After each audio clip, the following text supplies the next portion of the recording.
The call came in at 11 minutes past midnight on a Tuesday in October, and by the time the paramedics reached the overpass on Route 9, the rain was coming down in sheets and there was only one survivor. She was 2 days old. She had not been given a name yet. She did not know she had already lost everything. And she did not know that the woman who would hold her through the worst night of her life was a 31-year-old nurse named Celeste, who had worked a double shift and was 20 minutes from home when the radio crackled and everything changed. Celeste had no idea, not that night and not for a long time after, whose child she was carrying. She only knew the baby was alive, that the baby was cold, and that someone had to hold her until the world figured out what to do. What the world could not figure out, not quickly, not easily, took 18 years to resolve. And when it did, it resolved in a hospital corridor on a Thursday afternoon, with a young woman standing 3 feet away from the person who had made her life possible, neither of them knowing yet what to call the thing between them, because some things are too large for names and have to be stood in before they can be spoken. Celeste grew up in the West Side neighborhood of a mid-sized Ohio city, the second of 4 children, the daughter of a nurse's aide, and a man who drove a delivery truck until his back gave out, and then found other ways to be useful. She grew up watching her mother come home tired and go back the next day anyway. Her white nursing shoes set by the door each evening with a kind of resigned intention, ready for the next morning before the night was even done. She grew up understanding that the work of caring for people was not glamorous and was not well paid, and was necessary in the way that air was necessary, in the way that the particular fluorescent light of a hospital corridor at 2 a.m. was necessary, even when you were tired past the point of knowing it.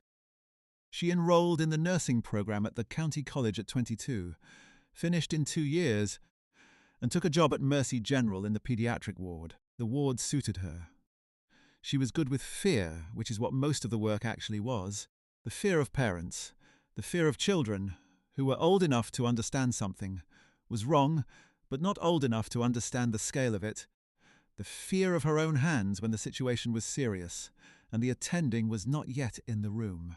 She had a stillness under pressure that other nurses noticed, and that she could not fully explain. Only that when the situation was bad, she went quieter rather than louder, more precise rather than more frantic, as though alarm were a luxury she had decided she could not afford. By the time she was 31, she had been doing it for 9 years and had seen most of what a pediatric ward could show a person. She thought she had seen most of what the work would ask of her. Then the radio crackled on Route 9, and she understood that she had not seen the half of it. The accident was a 2-car collision. The other driver ran a red light at the highway interchange and struck at the sedan going 60 miles an hour. The sedan's driver, a woman named Dara, was 26 years old. She had driven to the hospital earlier that day to be discharged with her infant daughter 2 days post-birth, her husband having promised to pick them up. He had not come.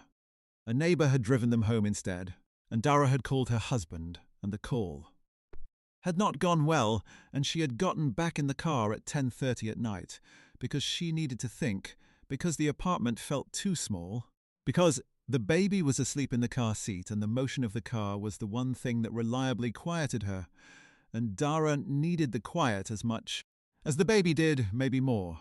The rain had started around 10. She had not gone far, maybe 4 miles from the apartment, before she turned onto Route 9 and the other car came through the light. The car seat was installed correctly. The paramedics confirmed that later, and it mattered more than Celeste could adequately say. The baby had a bruised shoulder and a cut on her forehead from flying glass, but she was breathing, and she was crying, and she was, against the odds of that particular night, intact. Dara was not.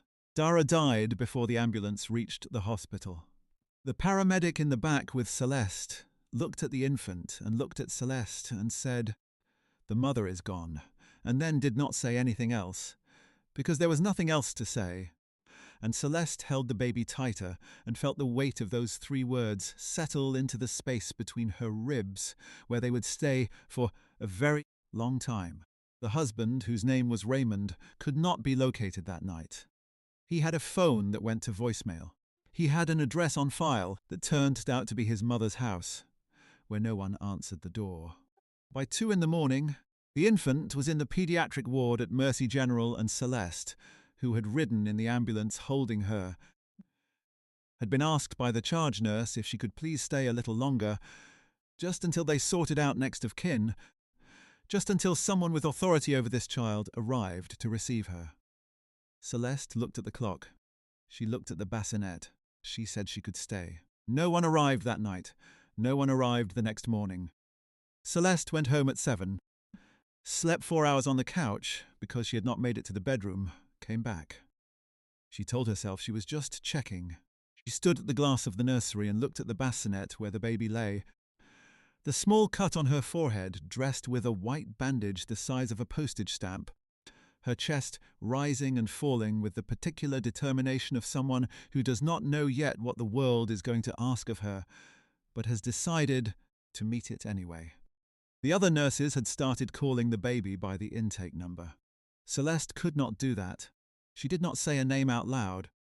Not yet, but she thought it. Nadia. She thought it the way you think something you are not yet sure you have the right to say.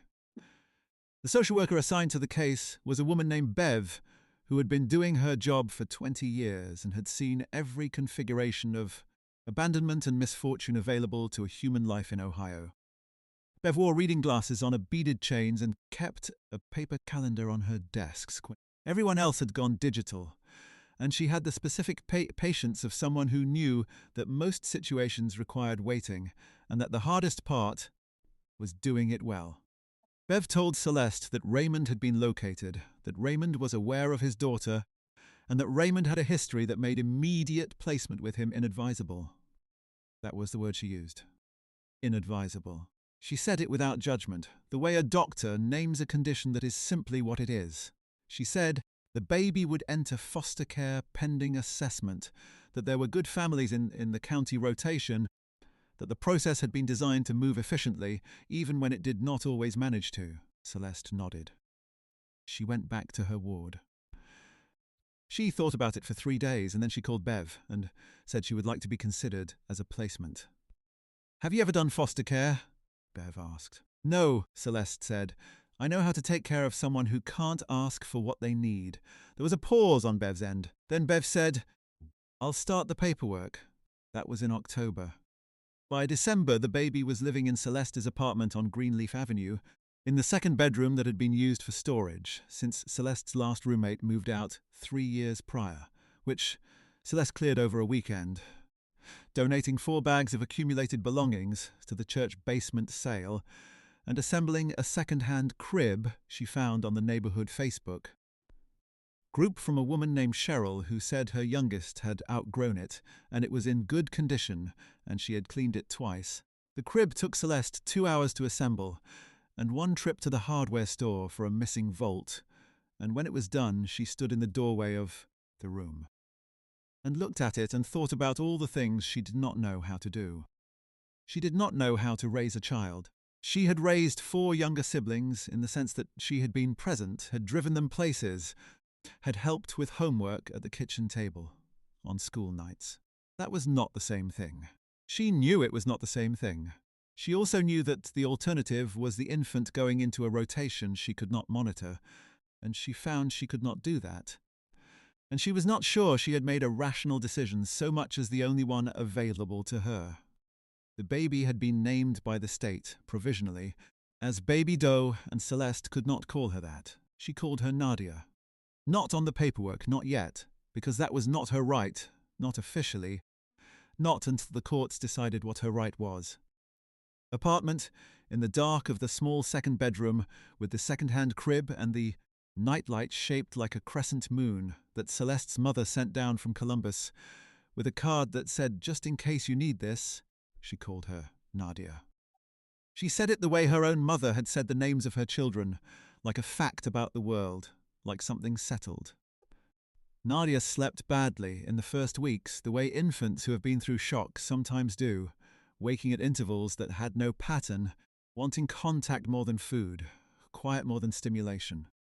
Celeste learned to move through the dark apartment without turning on lights.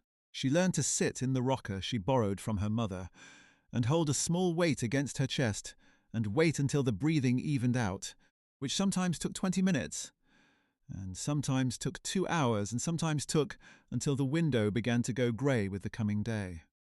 She was still doing her shifts at the hospital. She had arranged a schedule with a neighbour, a retired woman named Mrs. Patterson, who had raised 5 children and 7 grandchildren, and who said she had seen every kind of baby there was, and this was not going to surprise her, and she was right. Mrs. Patterson watched Nadia on the days Celeste worked and charged nothing, and left detailed notes on a legal pad about feeding times and naps, and one memorable afternoon when Nadia had discovered she could make a sound like a question mark, a rising hum that she repeated for 45 minutes until she found something more interesting to do. Celeste kept those notes. She put them in a folder.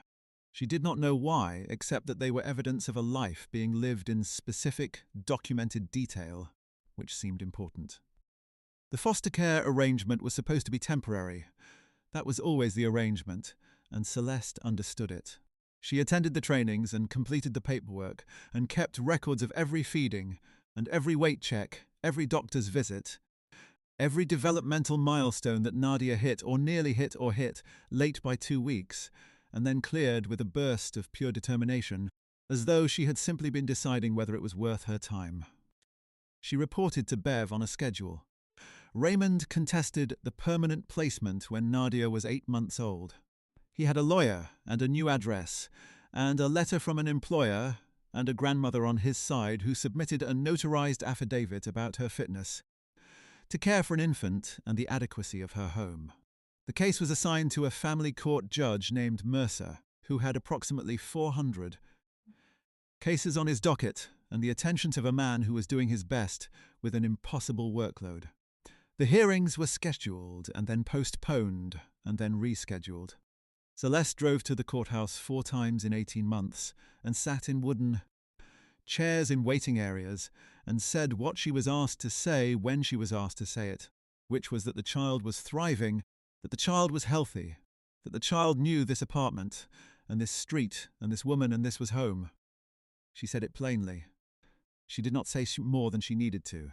Her lawyer, a quiet woman named Patricia, who charged her half rate because she said she took 1 case a year, for the good of her soul, said Celeste, was the best witness she had ever put on the stand because she understood that the facts were sufficient. Raymond's case collapsed when his grandmother withdrew her support in a filing that said she was no longer in a position to commit to what Raymond was asking and wished the child well. And then Raymond failed to appear for the rescheduled second hearing, and the case was dismissed. Judge Mercer granted permanent guardianship to Celeste when Nadia was 2 years and 3 months old. Celeste sat in the hallway outside the courtroom for a long time afterward with her hands in her lap. Patricia sat beside her. Celeste was not crying. She was not celebrating. She was sitting with the feeling of something that had been uncertain for 27 months becoming certain, which was not like joy exactly, but like the removal of a sound you had gotten so used to, you stopped noticing it until it stopped. Her own mother drove down from Columbus, and they went to dinner at a restaurant with cloth napkins, and Celeste ordered something she would not remember later, and her mother held her hand across the table and said, "You did a good thing." Celeste said she had just done the next thing. Her mother said that was usually how good things got done. Nadia grew up knowing she was adopted, because Celeste believed children should know the truths of their own lives as early as they could hold them. She told her as early as it made sense, in the way you tell a child something that is both fact and love at the same times, something that belongs to them. Your first mother was in an accident, and she did not survive, and you were brought to the hospital. And I was the nurse who was there, and I held you, and then I kept you, because you were mine to keep. Nadia was 4 when she heard the full version clearly enough to ask questions. She was 4.5 when she asked where her first mother was now, the way 4-year-olds ask things, without softening, without preparing themselves for the answer. Celeste said she was gone, the way good people are sometimes gone before we are ready. Nadia thought about this for a while, the serious, unhurried thinking she did with her hands still, and her eyes on something middle distance. Then she said, "Are you going to be gone?" Celeste said not for a very long time. Nadia seemed to accept this as a contractual arrangement, the kind that would hold, and climbed off the couch and went to find her shoes because she had somewhere to be. Celeste watched her go and thought, as she did regularly, how strange and specific grace could be. Not grand, not announced. Just a small person looking for her shoes on a Thursday afternoon, as though the world were a manageable place. If you have ever loved a child that the world tried to take from you and you held on anyway, leave a comment below. Tell me what it felt like when the fear finally let go. Because the fear does eventually let go. Not all at once, not in a single moment, but gradually, the way a hand opens when it has been holding something long enough to trust that it is real and it is yours. Celeste knew it had let go the first time Nadia came home from kindergarten and told her, unprompted, that her teacher had said every family was a different shape, and Nadia had told the class that her shape was just her and her mom. Just her and her mom. No footnotes, no qualification, no pause before the word. The shape was complete. Nadia was a good student. Not effortlessly, but with the specific grit of someone who has understood early that effort is the one currency she can always earn. She liked science. She liked the way a fact stayed true, regardless of how you felt about it, which was a quality she also admired in people. She was careful with details, the way Celeste was careful with dosages. Not because she was afraid of getting things wrong, but because precision was a form of respect. She had Celeste's habit of asking what a person needed before assuming she already knew, which was rarer than it should have been in a 12-year-old, and rarer still in adults. By the time she was in high school, she was working Saturdays at the pharmacy, 2 blocks from their apartment, counting pills and learning the abbreviations on the prescription labels, and asking the pharmacist questions about drug interactions in the way Celeste asked the attending physicians questions, which was to say quietly, without apology, with the expectation of a real answer. The pharmacist told Celeste at a school function that Nadia was the sharpest person he had worked with in a decade, and that he hoped she would consider pharmacy school. Celeste said she suspected Nadia already knew what she was going to do. The pharmacist said, "Nursing, like you." Celeste said she thought so. She had known it since Nadia was about 13, when Nadia had sat with Mrs. Patterson through a difficult week of elevated blood pressure readings, timing them herself with a borrowed cuff, writing the numbers in a small notebook, and then presenting the notebook to Celeste when she got home from her shift and saying, "I think she needs the doctor sooner than her appointment." She had been right. What Celeste did not know, through all of those years, was that Dara's family had spent them looking. Dara had a sister named Renee who lived in Atlanta and had been 22 years old when the accident happened.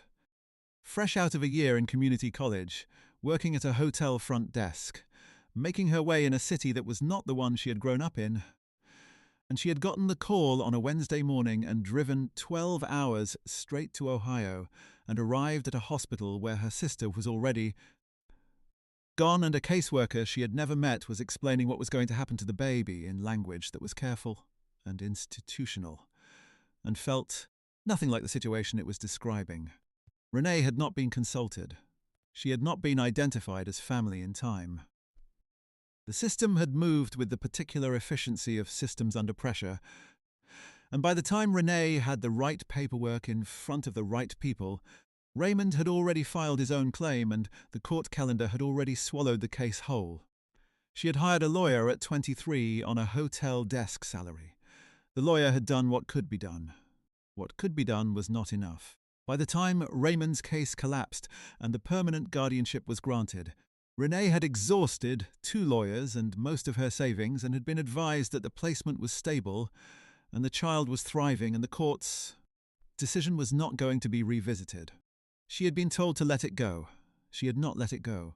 She had hired a private investigator when Nadia was 11, a man named Grover, who operated out of a strip mall office in suburban Columbus and who found a record of a foster placement in Mercer County, but could not get past the sealed file. He told Renee it was sealed tight and he was not in the business of breaking seals. She paid him anyway because he had at least confirmed the countenty, which she had not been certain of. She had written letters to the family court and to the state foster care office. The letters had received form responses signed by people whose names were printed rather than written, which she understood was not a personal slight but still felt like one. She had found Raymond when Nadia was 16, through a cousin's cousin who ran into him at a gathering in Cincinnati. Raymond had spoken willingly enough once Renee made clear she was not there to cause him trouble. He said he had stopped fighting because his lawyer told him the case was closed, and also because he was not in a position, had never really been in a position, and he knew it. He said he did not know where the child was living or what her name was. He said he was sorry, again in the vague, self-protective way of people who are sorry about outcomes without being particularly sorry about choices. Renee thanked him and drove home and sat in her car in the parking lot of her apartment building for 40 minutes before she went inside. She had one photograph. Dara, 26 years old, in a hospital bed 2 days postpartum, a newborn against her chest, her face open in that specific way of someone who has just done something enormous and is still deciding what to think about it. The photograph was slightly blurred because the neighbour who took it had been in a hurry to leave. Renee had looked at that photograph every single day for 18 years.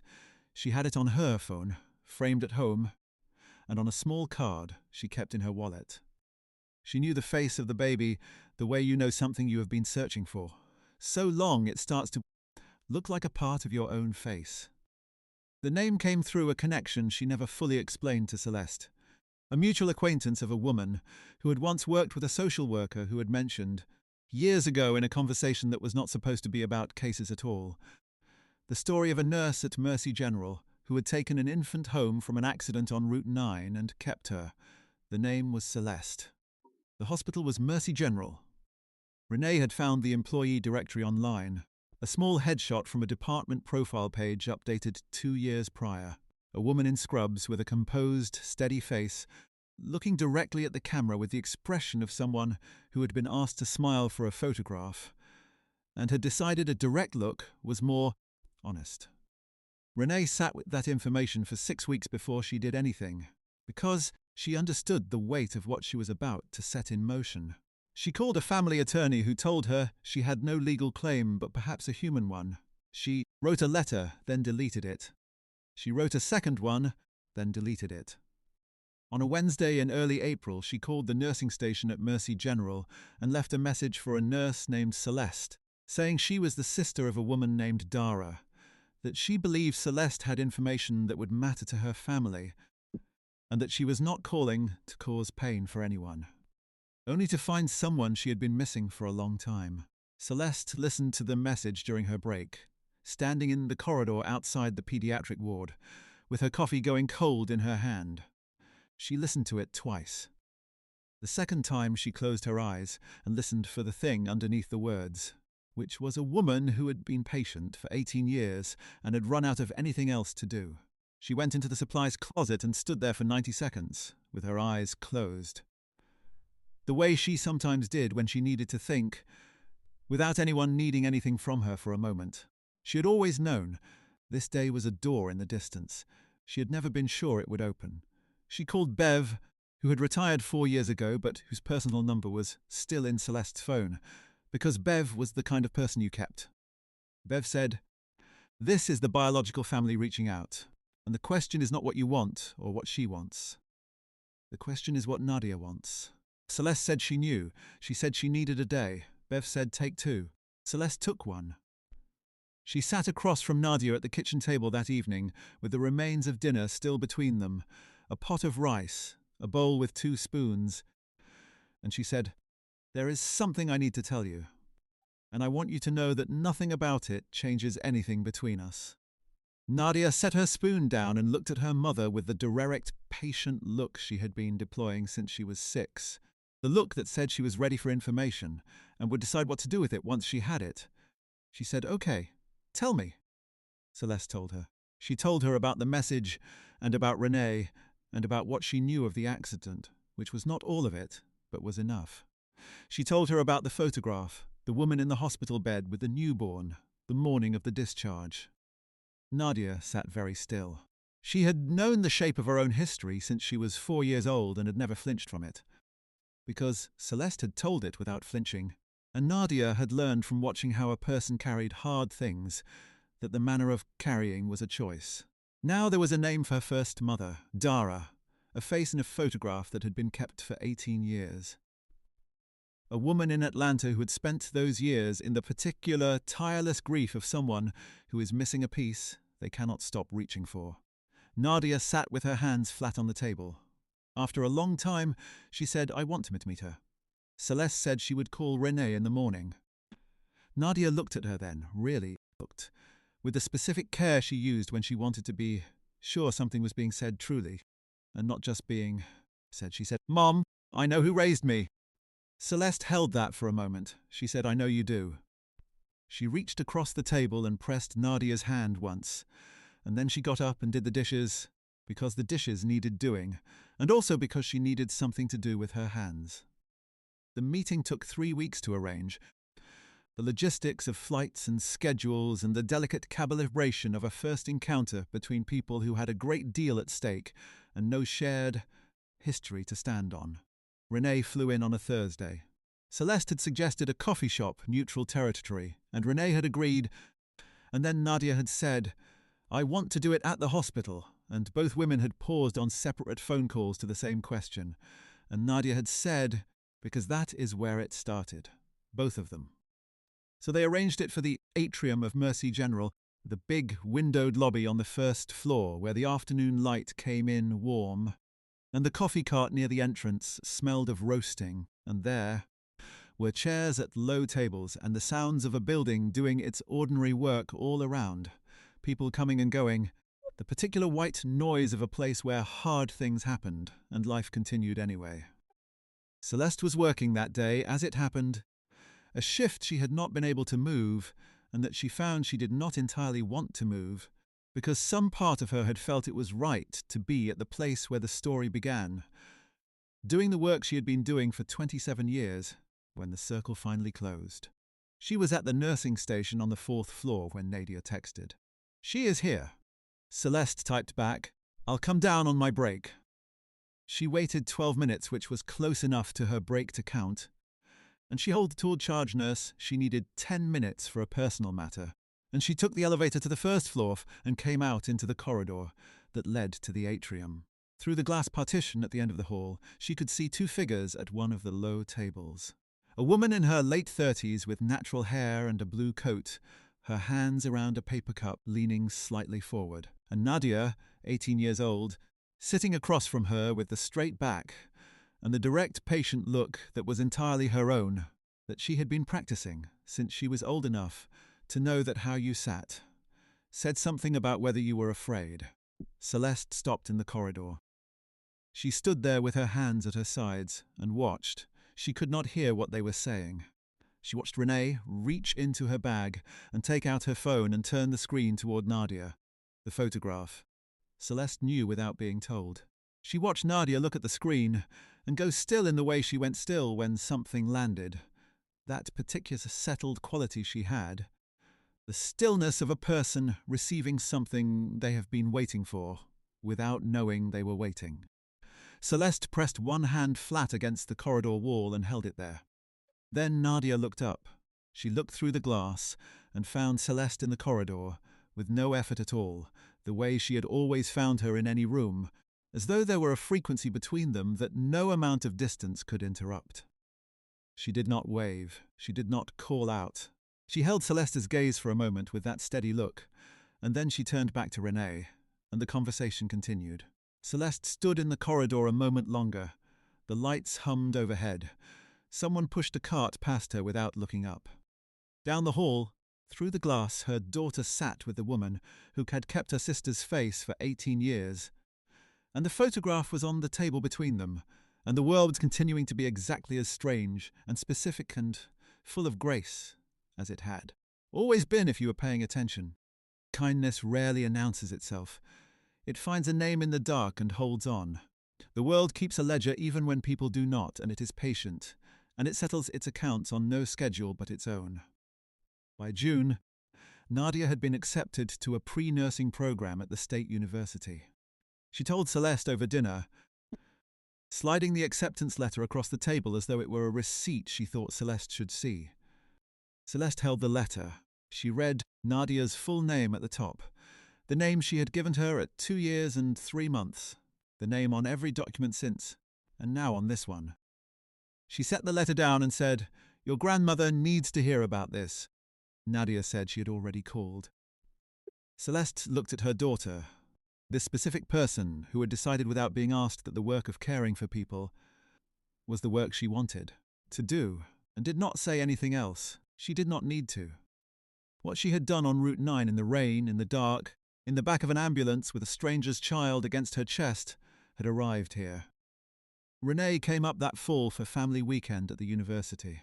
She and Celeste sat together at the orientation picnic and watched Nadia move through the crowd with her quiet, deliberate grace.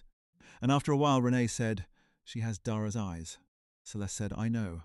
I noticed that when she was about 2. They sat with that for a moment, in the sun, in the good noise of a bright afternoon. Then Renee said thank you. She said it plainly, without ceremony, the way you say the thing that is too large for ceremony. Celeste nodded. She thought about a night in October and a weight in her arms and a name said in the dark. She thought about a hand pressed flat against a corridor wall. She thought about a small person looking for her shoes on a Thursday afternoon and the shape of a family that was always complete. She had carried it all this way, and here was where it had been going all along. If this story moved you, tell me what it brought up in the comments. There are people who hold strangers through the worst nights of their lives and ask for nothing back, and they deserve to be seen. And if you want another story about what quiet love looks like when the world finally catches up to it, the next one is right here waiting for you. The years settled into their own rhythm, the way years do when the crisis has passed, and what remains is simply the work of being alive together. Nadia lost 2 teeth the summer she was six, and saved them in an empty Tic-Tac box because she said the envelope Celeste provided was not secure.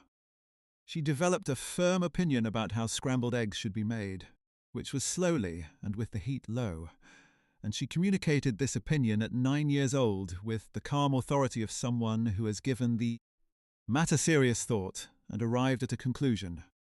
She had friends from school and friends from the block, and she brought them home without warning. On weekday afternoons, and Celeste learned to keep the refrigerator stocked with the specific kind of juice boxes. Nadia's friends preferred and to stay out of the living room when they were building something complicated on the floor, because the constructions were architectural and could not survive adult interruption. There were hard years, too. There was a year when Nadia was 12, and something shifted. And she became quiet in a way that was different from her usual quietness. A withdrawal rather than a presence. And Celeste found a school counselor named Mr. Dillard, who was patient and unhurried, and who met with Nadia on Thursday afternoons for most of a school year until the withdrawal eased, and Nadia came home one Thursday and said, "He asked me if I was angry about my first mother, and I said I didn't know, and he said that was a good honest answer." Celeste said it was. Nadia said, "I think I was a little." Celeste said, "That seems right. That's something you're allowed." Nadia ate her after-school snack and did her homework at the kitchen table, the pencil moving steadily across the page, and Celeste did not say anything else, because some things were said and done.